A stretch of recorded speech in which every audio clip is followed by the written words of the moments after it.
Most of the security breaches in S3 which have been reported in public happen with S3. That is why AWS has been continuously at work to improve the security of S3 buckets and make the options as automatic as possible. Amazon S3 now applies two new default bucket security settings by automatically enabling S3 block public access and disabling S3 access control list or ACL for all new S3 buckets.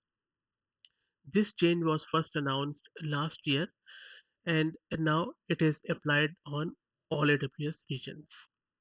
As a bit of history, S3 buckets and objects have always been private by default.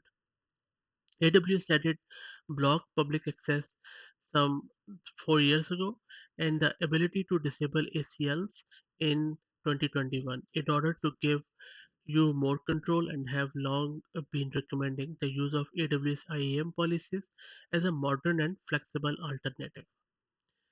In the light of this change, AWS recommends a deliberate and thoughtful approach to the creation of new buckets that rely on public buckets or ACLs and believe that most applications do not need either one.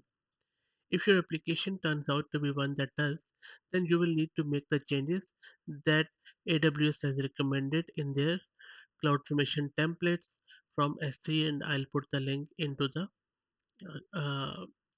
video's description. So I hope that's useful. Again, if you're using public S3 buckets, then make sure that you implement proper IAM policies, but review them and make, because most of the time most of the applications do not need public access to their S3 buckets and their ACLs are needlessly open. I hope that this was useful. If you have any feedback, please put it in the comment section. Thank you.